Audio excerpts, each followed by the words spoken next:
오늘 우리가 함께 볼 하나님의 말씀은 신약성경 히브리서 10장 19절부터 25절까지의 말씀입니다. 히브리서 10장 19절부터 25절까지 말씀입니다.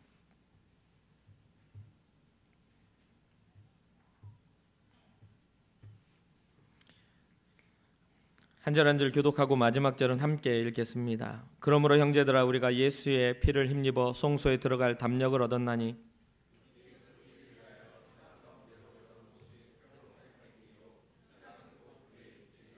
또 하나님의 집 다스리는 큰 제사장이 계심에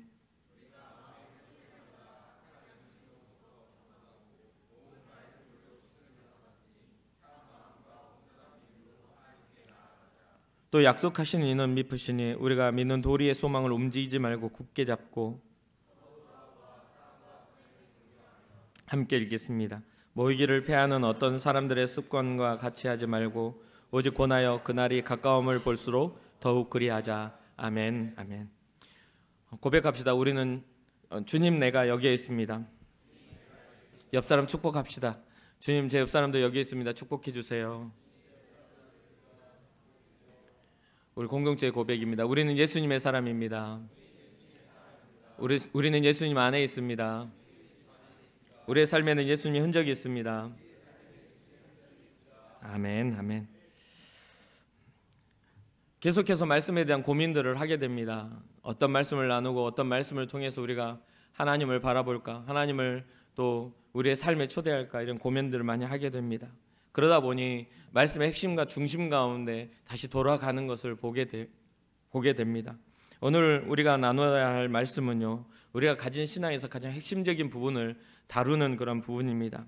이 말씀 우리가 함께 나눠보려고 하는데, 이 말씀을 준비하다 보니까 진짜 여러 가지 생각들이 많이 가서 굉장히 멀리까지 가가지고 그 내용들을 다시 다 이렇게 정리해서 다른 그런 파일로 만들어 놓고 다시 처음부터 다시 작성을 하게 됐어요.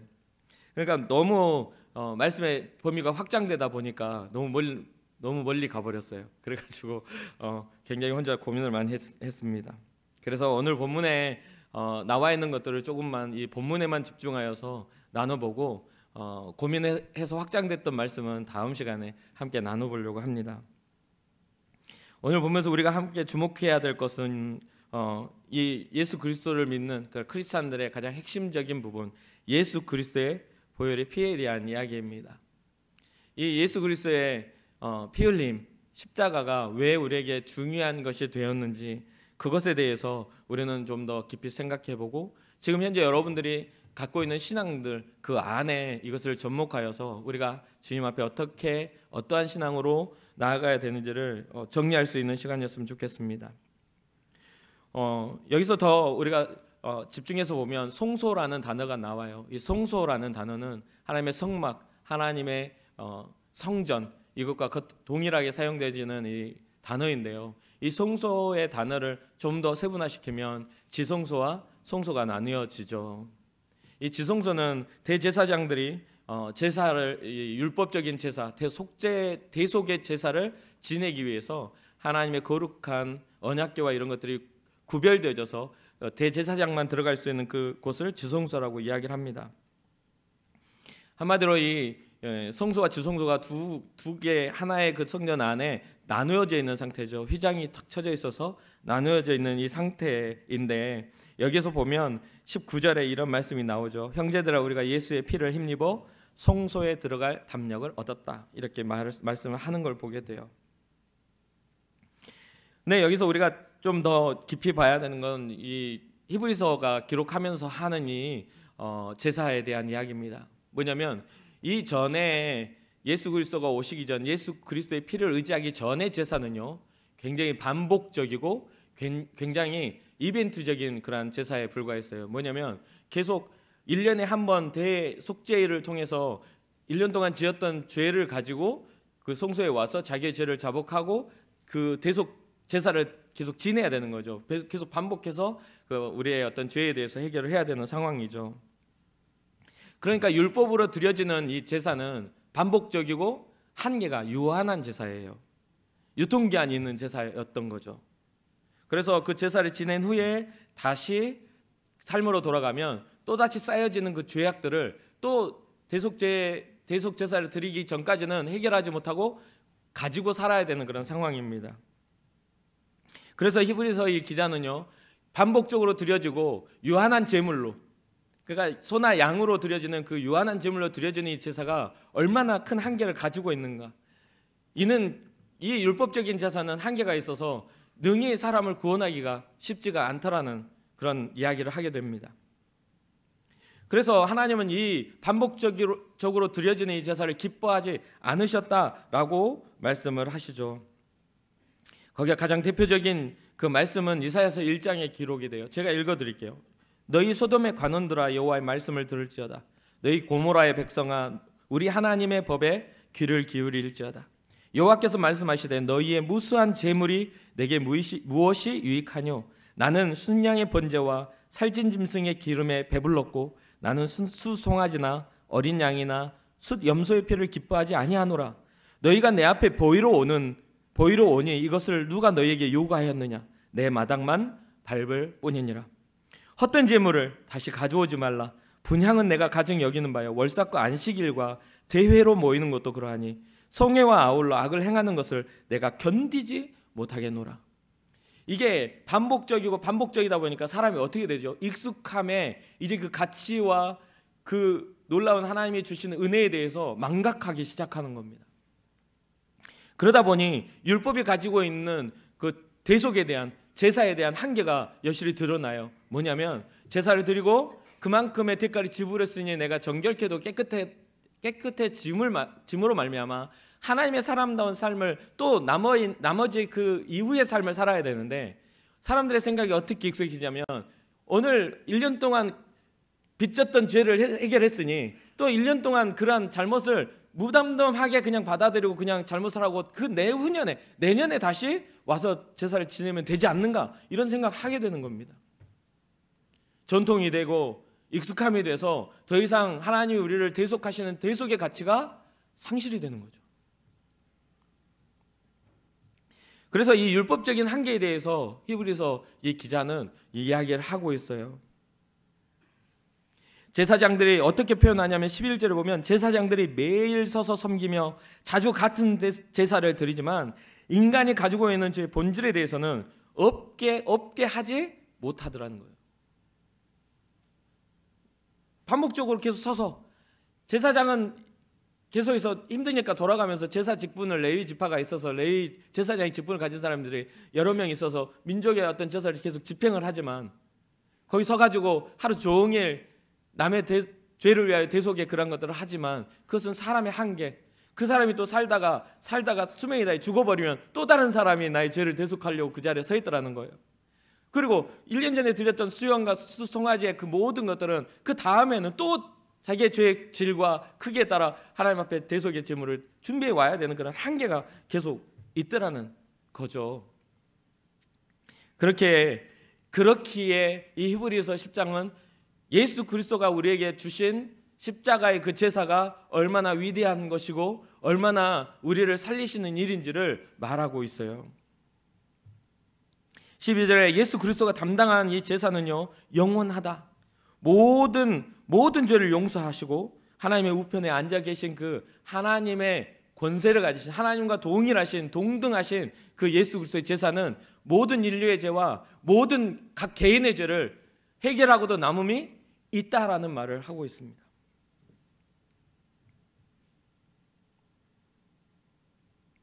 그러면서 그로 말미암아 더 이상 죄와 불법을 기억하지 않으시겠다 말씀하시며 모든 죄를 사하셨기 때문에 더 이상은 제사가 다시 필요하지 않다라고 말을 해요.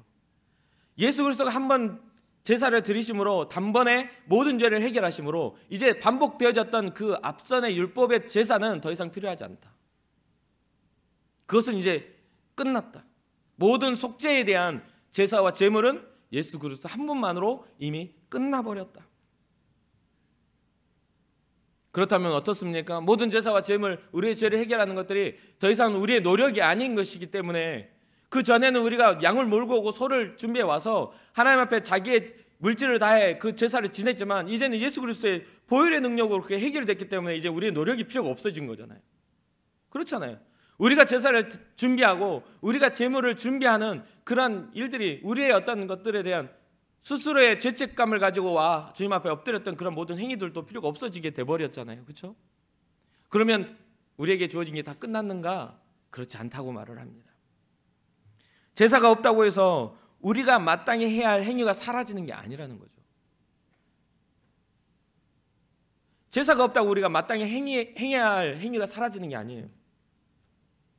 그래서 성경은 오늘 본문은 뭐라고 이야기를 합니까? 우리가 마땅히 깨닫고 행해야 할 첫 번째에 대해서 이야기를 해요. 바로 하나님의 성소에 들어가라. 하나님의 성소에 이제 들어가라. 어떻게 들어가냐면 과거에는 제사장을 통해 우리의 죄를 하나님 앞에 아뢰고 그러한 것들에 대해서 해결을 했다면 이제는 휘장이 예수 그리스도의 그 보혈의 피로 말미암아 지성소와 성소의 그 휘장이 찢어짐으로 말미암아 주님 앞에 나아갈 그런 길이 열려버린 거예요. 우리가 우리의 죄를 가지고 이젠 제사장을 필요로 한 게 아니라 큰 제사장 대신 예수 그리스도의 그 공로를 가지고 주님 앞에 나아가 엎드려 회개할 수 있는 길이 열린 거예요. 그래서 우리가 주님 앞에 나아가서 과거에는 제사장 이외에 다른 사람이 들어가면 죽음을 당했어요. 그런데 지금은 이제는 그 길이 열렸음으로 말미암아 주님 앞에 나아갈 담력이 예수의 보혈의 피로 그 담력을 얻게 되었다는 거예요. 자격을 얻게 되었다는 거예요. 주님 앞에 나아가려면 뭐가 필요하죠? 주님 앞에 성소에 나아가려면 우리에게 주신 것 중에 가장 필요한 게 뭐냐면 주님이 우리를 예수 그리스도를 통해 구원하셨다는 믿음이 필요해요. 예수 그리스도를 통해 성전의 휘장이 찢어지고 주님 앞에 나아갈 길이 열렸다는 믿음이 필요해요. 우리의 모든 죄와 우리의 모든 허물을 사하셨다는 믿음이 필요한 겁니다. 믿음을 가지고 성소로 나아가라라고 지금 성경은 말하고 있습니다. 여러분들이 이 자리에 나와 하나님 앞에 예배하고 하나님 앞에 나와 찬양하고 하나님의 말씀을 듣고 하는 이 모든 행위 가운데 주의 말씀을 믿는 믿음을 가지고 이 자리에 나와야만 진정한 신앙자가 되는 겁니다. 그 믿음이 없이는 하나님은 절대로 기뻐하지 않으신다는 거죠. 믿음이 없이는 기쁘시게 할 수 없나니라고 성경은 분명히 기록해요.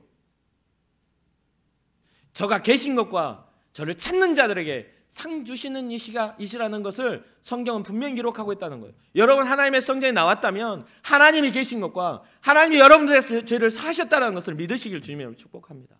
그 믿음만이 주님을 기쁘시게 될 수 있는 거예요.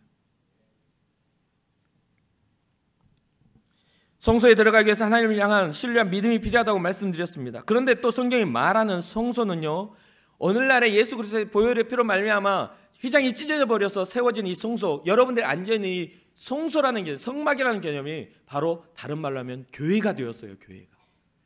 교회가 되었어요. 그러면 이 성경은 또 교회를 뭐라고 말씀하십니까? 교회는 예수 그리스도의 몸이라고 표현하고 계세요.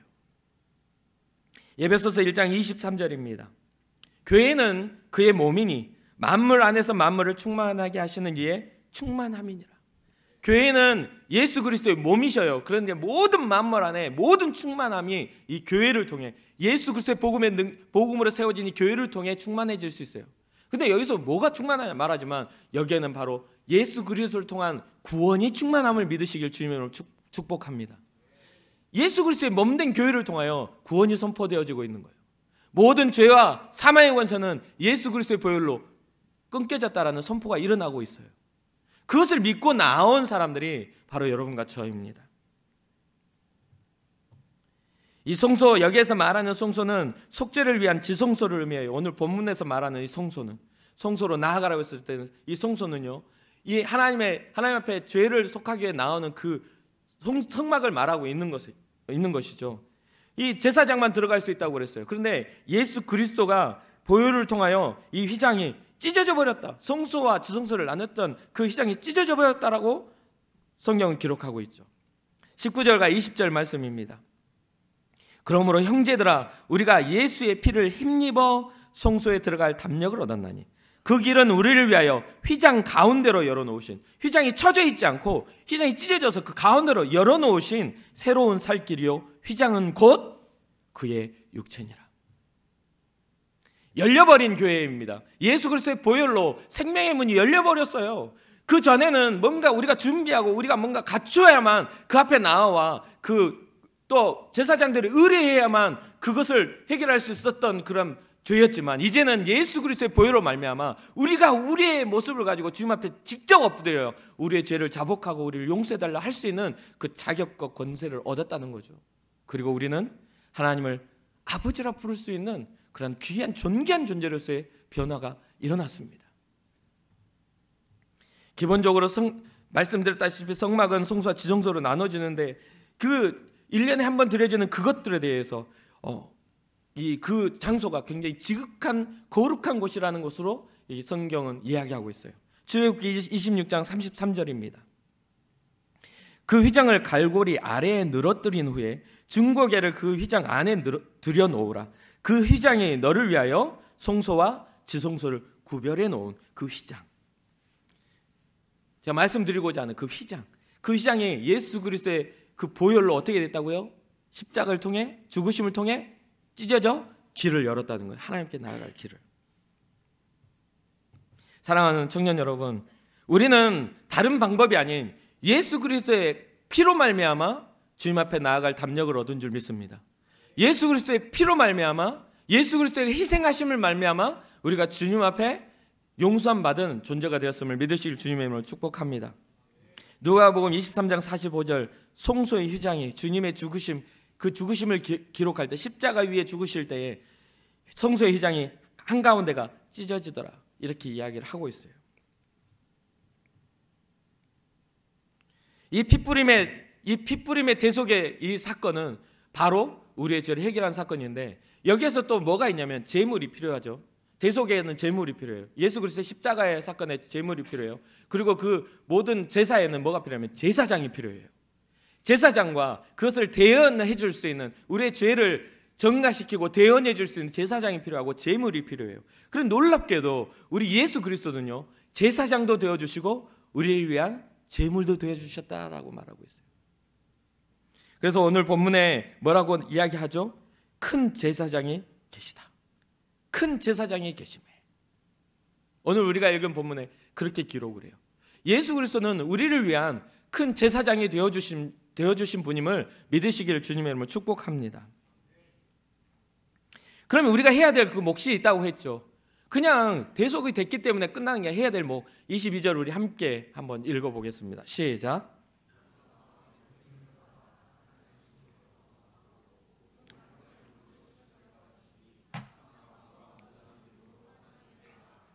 아멘. 예수 그리스도의 피가 어디에 뿌려졌다고요? 마음에 뿌려졌다고요. 이전에 제사법을 보면 이 피를 이렇게 뿌리는 제사를 지냈어요. 피를 적셔서 그 우슬초를 뿌리는. 근데 이제는 그것은 어떤 제단 위에 뿌려진 그 제단이 어디로 옮겨졌냐면 우리의 중심이 우리 마음으로 옮겨진 거예요. 예수 그리스도의 보혈의 피가 우리의 마음에 뿌려졌어요. 그래서 직접적으로 우리의 중심에 뿌려져서 우리의 죄를 해결하고, 아멘. 우리의 삶과 우리의 본질을 변화시키고 바꾸는 능력의 역사가 이제는 누군가를 통해서가 아닌 하나님의 역사와 능력을 직접적으로 우리를 변화시키시는 은혜가 우리에게 이미 있다는 거예요. 그래서 마음의 뿌림을 받았다는 말씀에 우리가 집중을 해야 돼요. 마음의 뿌림을 받았다. 아까 이사야서를 읽었을 때 뭐라고 하죠? 그들이 마당만 밟았을 때 그들이 하나님을 향한 무엇이 없어요? 신앙과 그들이 하나님을 향한 정결한 마음들이 없었어요. 그러니까 그들이 드리는 모든 제사와 하나님 앞에 드려지는 모든 것들이 하나님 보시기에 뭐하게 됐죠? 가증스러운 게 된 거죠. 그게 진실한 신앙으로 드려지는 그런 제사가 아닌 그냥 단순하게 그냥 형식적으로 드려왔던 것들이 그대로 되니까 하나님이 더 이상은 너희가 주는 그게 나를 하여금 역겹게 너희들이 태우는 그 모든 재물이 나를 하여금 힘들게 만든다. 하나님이 그렇게 말씀을 하고 계세요. 그런데 이제는 어떻게 되냐면 예수 그리스도의 보혈의 피가 여러분과 우리의 마음에 직접 뿌려져서 우리가 어떠한 신앙을 가지고 있느냐에 따라서 우리가 하나님 앞에 영광이 될 수 있느냐 그렇지 못하냐 결정돼 버려요. 과거에는 어떤 형식으로 보였던 것들이 이제는 중심에 뿌려진 거예요. 중심에 뿌려진 거예요. 사랑하는 대연성결교회 예전사 청년 여러분, 예수 그리스도의 보혈의 피가 우리의 중심에 뿌려졌다면 우리는 어떤 일이 일어나야 되죠? 구원에 대한 확신과 삶의 변화가 분명하게 일어나져야 돼요. 우리의 삶의 시각과 우리의 비전이 분명히 달라져야 돼요. 그런데 우리는 항상 변화되지 못한 모습으로 살아가요. 예수 그리스도를 믿지 않는 자와 같은 그런 모습 속에서 살아가요. 우리의 중심에는 작은 일에도 다툼이 쉽게 일어나는 격한 감정을 가지고 살아가요. 우리의 중심에는 예수 그리스도와 우리 함께 하시지 않는 것처럼 작은 일에도 절망하고 실망하고 실패에 대한 마음으로 열등의식 속에 살아갈 수밖에 없는 그런 존재가 되어버려요. 그런데 우리 주님이 보셨을 때 우리는 하나님의 자녀로서 회복하셨는데 우리는 그런 것들을 생각지 못해요. 진짜 예수 그리스도의 보혈의 피가 우리 중심 가운데 뿌려지게 되면요, 우리 주님의 그 이름은요 우리에게 생명이 돼요. 생명이 놓쳐서는 안 되는, 절대로 포기해서는 안 되는 생명이 되는데, 우리는 언제든지 포기할 준비가 되어 있는 것처럼 살아간다면 우리는 심각하게 주님 앞에 엎드려 내 중심 가운데 예수 그리스도의 피가 뿌려지길 원합니다라는 그런 고백이 우리 가운데 일어나야 돼요. 상황과 환경과 조건과 더 좋은 것들을 갖다 준다 할지라도 생명과는 바꿀 수가 없는 거예요. 그렇기 때문에 우리의 마음에 뿌려졌다라는, 우리의 중심에 뿌려졌다라는 이 말은 굉장히 중요합니다.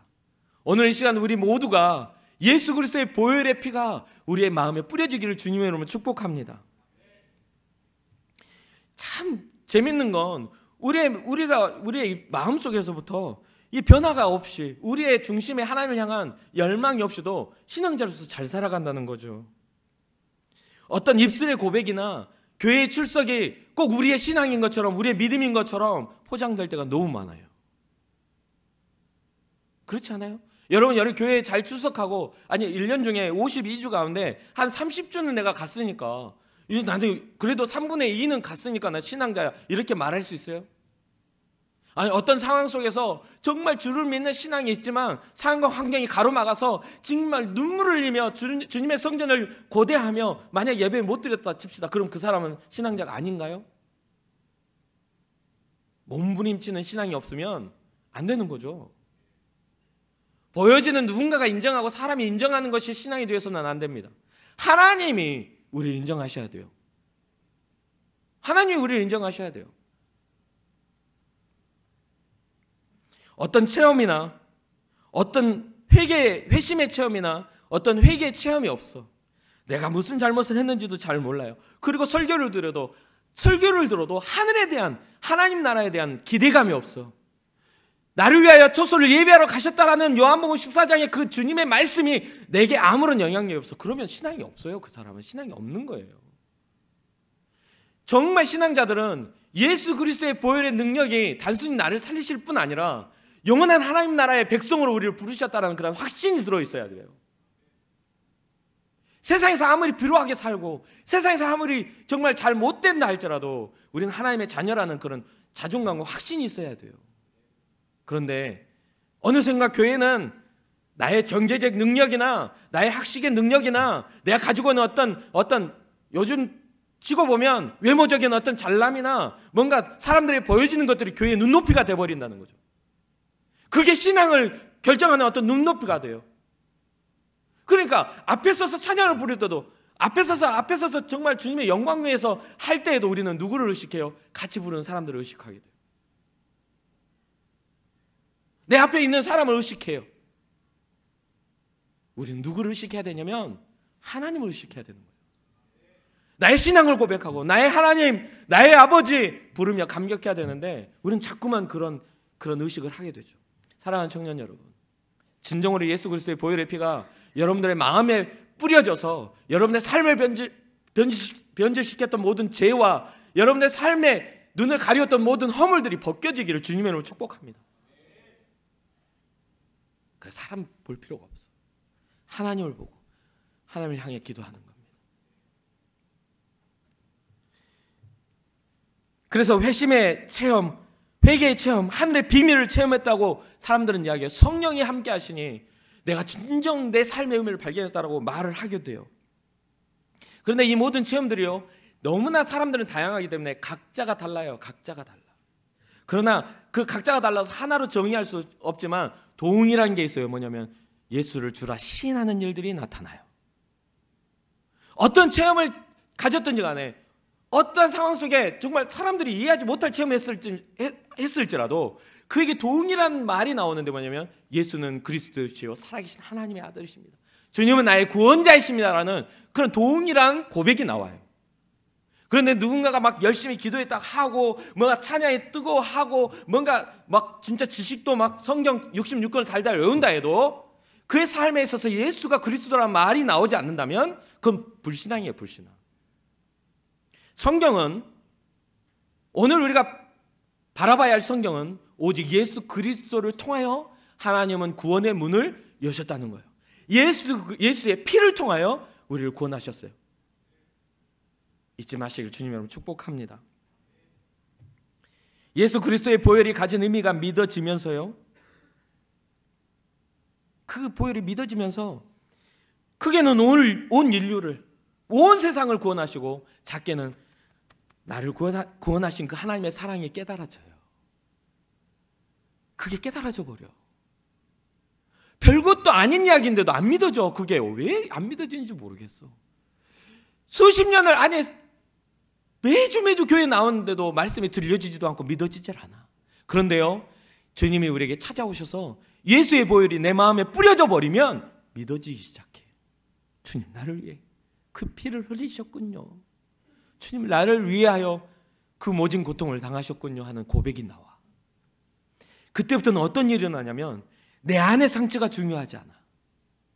세상에 상처 없는 인생이 어디 있습니까? 대부분 상처 가지고 낑낑대고 사는 사람들이 다 우울증 걸려요. 자기 상처. 여러분 상처 없는 사람 있어요? 세상 살면서? 아니 회사 들어가가지고 말단 그런 직장에 말단 직원으로 회사 들어가서 갑질 안 당해본 사람 있어요? 세상에? 예? 진짜 그거 직장 그만두고 사회에 나오면 별것도 아닌 게 말이야. 맞잖아요.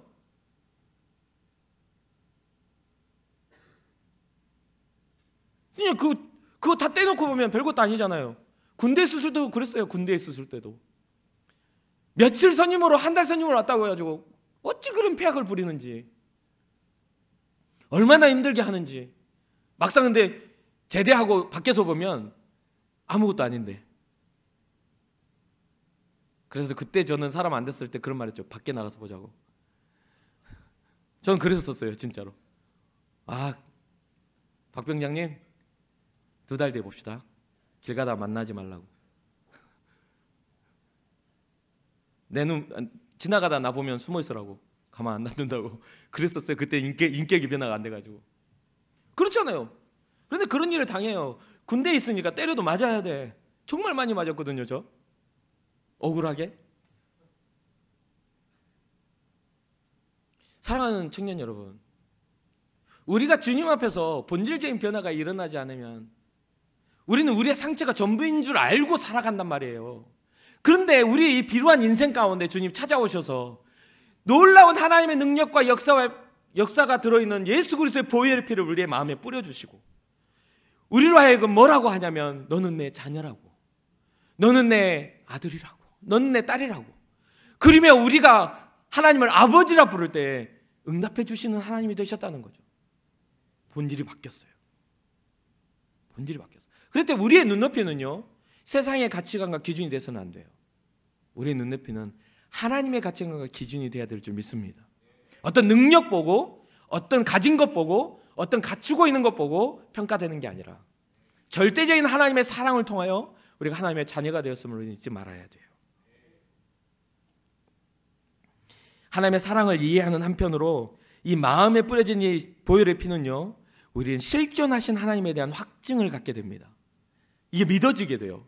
일단 신화 같고 안 믿어지고 이게 무슨 소리야, 무슨 허구 같은 이런 것들이 예수 그리스도의 보혈의 능력이 성령을 통하여 우리의 마음에 부어지게 되면 하나님이 살아계시구나, 하나님이 살아계시구나, 누가 인정해주고 안 인정해주고의 문제가 아니라 실존하신 하나님이 믿어져 버려요. 앞에 있는 목사는 바보여서 목사로 살까요? 그렇지 않아요. 실존하신 하나님을 만났거든요. 내 삶에 찾아오셔서 사랑한다 말씀하시는 그 분의 음성이 내 마음속에, 내 삶에 나 삶을 바꿔주셨거든요. 열등의식에 사로잡히고 사랑받지 못해서 항상 비루한 인생이었던 내게 찾아오셔서 사랑한다 말씀해 주시더라는 거지. 내가 사랑한다고. 내가 너를 사랑한다고. 수없이 그 밤을 지새우며 울 수밖에 없었던 그 일들이 여러분들에게도 일어나기를 주님의 이름으로 축복합니다. 주님의 그 사랑의 음성이 여러분들 들려지기를 주님의 이름으로 축복합니다. 그래서 이 마음에 뿌려진 예수 그리스도의 보혈로 인해 어떻게 성경은 이것을 정의하냐면 로마서 10장 10절에 이렇게 기록합니다. 사람이 마음으로 믿어 의에 이르고 입으로 시인하여 구원에 이르느니라. 이제는 예수 그리스도의 보혈이 어디에 뿌려져? 마음에 뿌려지니까 믿어 의에 이르게 된다는 거죠. 사랑하는 청년 여러분, 진정으로 마음에 뿌려진 보혈의 피가 여러분들 삶을 바꾸시기를 주님으로 축복합니다. 우리에게도 22절의 고백처럼 예수의 거룩한 생명을 주시는 보혈의 피를 의지하면서요, 우리가 모두가 참 마음과 온전한 믿음으로 하나님께 나아갔으면 좋겠어요. 참 마음과 온전한 믿음으로 주님 앞에 나아가자. 우리 하나님의 약속은 믿을만 합니다. 그렇게 우리가 믿는 믿음의 소망을 굳게 잡고 주님 앞에 함께 나아갔으면 좋겠어요. 24절과 25절을 함께 읽어보겠습니다. 시작.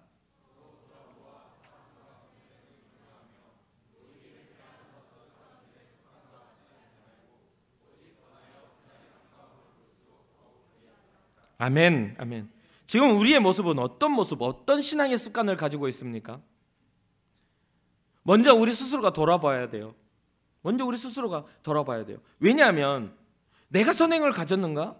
내가 근본적인 사랑을 가지고 있는가를 먼저 질문을 해야 돼요. 누군가가 내게 사랑과 선행을 해주기 이전에 우리는 신앙의 공동체 안에 있잖아요.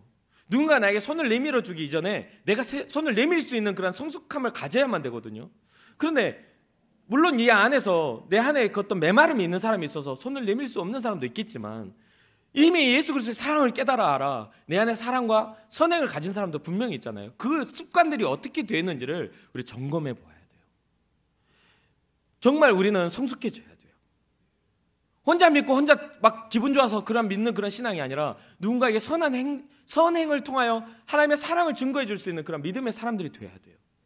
언제까지 이기적이고 언제까지 어린아이와 같이 자기중심적인 사고로 신앙생활 하실 거냐 이 말이에요. 언제까지 성공 위주의, 언제까지 하나님의 나라를 바라보지 못하는 자의, 믿음 없는 자의 삶에 그 믿음 없는 시선을 가지고 주님을 볼 거냐 이 말이에요. 언제까지 나의 신앙을 부모님의 신앙에 끌려가는 신앙으로 주님 앞에 나올 거냐 이 말이에요. 휘장이 찢어진 건 대신해서 내 부모님이 믿어주는 신앙이 아닌 내가 주님 앞에 나아갈 담력을 얻는 거예요. 그것에 대해서 깊이 있게 묵상하고 여러분들의 손을 내밀어 믿지 않는 자들에게 예수 그리스도는 생명이라고 말해줄 수 있는 그런 용기와 담력이 생겨나기를 주님의 이름으로 축복합니다. 요즘에는요, 이 근본적인 질문 가운데 뭐가 있냐면 많은 사람들이 인풋은 돼. 근데 아웃풋이 안 돼. 받고는 싶어 하는데 주고는 싶지 않아. 이해가 되나요? 받기는 정말 좋은데 내 거 주는 건 아까워하는 시대에 살고 있어요. 그래서 많은 것들이 인풋은 되는데 아웃풋이 잘 안 돼. 근데 사랑해보면 알지만 아웃풋이 잘 돼요. 진짜 사랑하는 사람 생기면요, 내 거 있는 거 다 줘도 아깝지 않아. 그 말은 뭐냐면 우리가 이 시대가 뭐냐면 정말 사랑하는 것 같지만 사랑하지 않는 시대가 되었다는 거예요. 나를 이해해줘야만 나도 이해할 수 있고, 그렇죠? 나를 이해하지 않으면 적이 되는 시대에 살고 있어요. 그런데 성경은 그렇게 하지 말라고. 스스로 서로를 돌아보아 사랑과 선행으로 어떻게 하라? 격려하라. 신앙자는 사랑과 선행으로 남을 격려할 줄 알아야 돼요. 우리는 그러한 믿음의 공동체가 되기를 주님의 이름으로 축복합니다. 요즘에는 많은 사람들의 시선에 민감한 시대이잖아요. 스스로 선하게 최선을 다해서 그것에 대해 다른 사람들이 인정해주지 않으면 그 선한 일이 오히려 악한 일처럼 치부되는 시대이기도 해요. 이게 변질이 돼. 그러다 보니까 사람들이 어떤 일이 되냐면 정직하지 않게 자꾸만 자기가 가지고 있는 것 더 이상의 것을 포장하고 잘하는 것처럼 보여지게 만들어요. 진정성이 사라지고 그것이 보여지는 것에 사람들도 평가를 하거든요. 뭔가 잘하고 있는 것처럼 진심이 없어도 그냥 보여지는 게 좋아 보이면 아우 너무 잘했다고 그렇게 해줘요. 그렇기 때문에 계속 포장을 하죠. 근데 우리 주님은 우리의 중심을 보시는 분, 우리의 본질을 보시는 분이잖아요. 오해를 받을 수도 있고 평가가 절하될 수도 있어요. 뭔가 우리가 정말 신실하게 주님 앞에 살아가려고 하는 것들에 대해서 손가락질하고 조롱할 수도 있어요. 뭔가 정말 우리가 삶의 성공보다도 하나님의 일에 대해서 관심을 갖고 투자했을 때 다른 사람보다 좀 어떻게 보면 비루해 보일 수도 있어요. 그러나 우리 주님은 절대 잊어버리지 않으실 거라고 저는 확신합니다. 아들까지 아낌없이 우리에게 보내주신 그분이 우리에게 아끼실 것이 없다고 저는 믿어요. 사랑하는 청년 여러분, 우리는요 이미 인풋이 충분히 된 사람들이야. 예수 그리스도의 십자가의 보혈을 통해 우리의 삶의 본질이 바뀌어버린 정말 많은 걸 소유한 사람들이 되었어요. 이 다음에 뭐가 있냐면 사랑과 선행을 통하여 아웃풋시켜야 돼요. 이제 내보내야 돼, 흘려보내야 돼. 그렇다면 여러분들이 가지고 있는 복음의 본질을 가지고 가서 섞여버리지 말고 그들을 구별하여 주님의 전에 데려올 수 있는 용기가 있기를 주님의 이름으로 축원합니다. 사랑과 선행에는 조건이 있어요. 그 조건은 대상이 필요해요. 대상이. 사랑과 선행을 할 때는 대상이 필요한 거야. 그 선행의 대상을 어떻게 여러분을 결정하시겠어요? 먼저는 가까운 사람에게, 내가 정말 귀하다 여기는 사람에게 생명을 전해주시길 바랍니다. 여러분들의 삶에 귀하다 여기는 사람들에게 절대 외면하지 말고 그냥 우는 얼굴로 지옥 보내지 말고 아빠 너무 사랑해. 술 먹고 들어왔네. 그래도 사랑해 아빠. 내일 지옥 갈지도 몰라. 아니겠어요? 삶의 타락과 하나님이 없는 그런 일들은 악한 일이라고 성경은 기록해요. 왜냐하면 하나님이 우리를 만드시고 하나님이 요구하시는 게 뭐죠? 믿음밖에 없어. 하나님이 실존하신다는 믿음밖에 없어. 그 이상의 것을 하나님이 요구하시지 않아요. 그 믿음을 지키기 위해 많은 사람들이 핍박 가운데서도 주님을 향한 믿음을 지키기 위해 고난당할 뿐이에요. 근데 그 믿음밖에 없어. 물질을 요구해요 하나님이? 아니요. 제가 봤을 땐 하나님이 물질을 요구하지 않아요. 하나님은 믿음을 요구하고 계세요. 나를 얼마나 귀하게 여기는지를. 여러분들이 하는 헌금 하나님이 쓰신 거 이론도 없어요. 다 교회가 썼지. 그렇잖아요? 근데 왜 그것에 대해서 우리는 아무렇죠? 교회가 하는 일에 대해서 우리가 신뢰하기 때문에 그래요. 영혼을 살리는 일에, 하나님의 일을 하는 일에 우리 사람들이 그것을 규모 있게 준비하고 사용하고 있기 때문에 그래요. 근데 그렇게 되지 않으면 어떻게 되죠? 그걸 두고 타락이라고 말하죠. 사랑하는 성도 여러분, 청년 여러분, 여러분들의 발음이 교회의 발음이 될 것입니다. 여러분들의 신앙이 교회의 신앙이 될 것입니다. 여러분들의 시선이 예수 그리스도의 시선이 돼야 돼요. 마지막으로 서로를 격려하는 일에 여러분들 그 선대하는 그 마음에 여러분 아끼지 말기를 주님의 이름으로 축복합니다. 정말 우리에게 선한 일을 행하신 그 예수 그리스도의 사랑을 가지고 주변과 여러분 주변 사람들을 조금만 호의를 가지고 다가간다면, 우리 예전사 안에 흉악한 사람 별로 없어요. 여러분들 웃음이 왔는데 얼굴처럼 웃지 말라고 짜증내는 사람 별로 없을걸요. 그런 사람 있으면 저한테 신고하세요. 당장에 5시간 신방 갈 테니까. 아주 그냥 예수 그리스도는 말이야 하면서 아주 그냥 사석에서 만나면 저는 말을 안 끊어버려. 아주 그냥 밥 먹고도 배고프게 만들어줄 수 있어요. 아침 먹고 점심시간까지 할 수 있어. 나는. 우리는 선한 삶을 꿈꿔야 돼요. 아멘입니까? 그렇기 때문에 서로의 선대하는 마음을 잃어버리지 않기를 주님의 이름으로 축복합니다. 예수 그리스도 십자가가 우리에게 뿌려졌으니, 보혈이 뿌려졌으니 그 선행을 가지고 나아갑시다. 그리고 마지막 25절이에요. 모이기를 피하는 어떤 사람들의 습관과 같이 하지 말고 오직 권하여 그날이 가까움을 볼수록 더욱 그리하자. 믿음은요 성숙하고 성장해야 돼요. 멈춰 있으면 안 돼요. 하나님의 사랑을 더 깊이 이해할 때 믿음은 성장합니다. 하나님의 말씀에 더 집중할 때 믿음은 성장해요. 하나님의 말씀에서 벗어나면 절대로 믿음은 성장할 수가 없어요. 그건 잘못된 믿음이에요. 하나님의 말씀에 집중할 때 믿음은 성장합니다. 하나님의 뜻을 이해할 때 우리는 믿음의 행함을 가질 수가 있어요. 우리의 삶에 하나님 앞에서, 말씀 앞에서 성장하는 은혜가 있기를 주님의 이름으로 축복합니다. 우리 예수 그리스도는 다시 오셔요.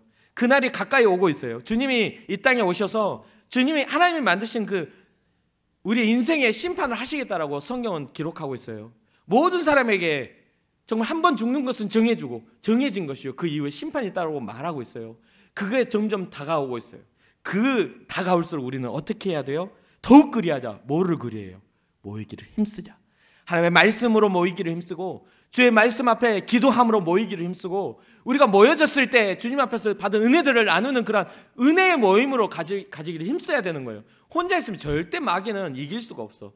무리를 짓고 함께 힘을 모아 함께 기도할 때 어둠의 역사는 물리칠 수가 있는 거예요. 스스로 판단은 실수할 수 있지만 우리가 함께 한 마음을 가지고 성령을 구한다면 성령께서 일하신다면 절대로 그 성령의 판단은 실패가 없는 판단이야. 하나님의 거룩한 지혜가 우리 가운데 임할 수 있도록 우리는 모이기를 힘써 하나님의 말씀 앞에 서는 여러분과 제가 되기를 주님의 이름으로 축복합니다. 우리는 예수님의 보혈의 피를 힘입은 사람들이에요. 그것을 믿으며 나아갈 때 우리의 삶의 결과는 분명히 달라집니다. 하나님의 나라가 우리에게 임하게 되고 우리는 온전한 예배자가 됩니다.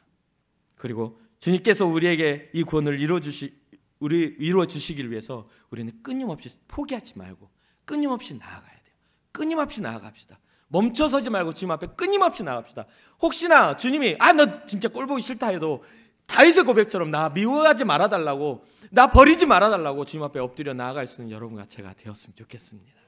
우리의 공로가 아니라 하나님의 은혜로 우리가 주님 앞에 나아갔으면 좋겠어요.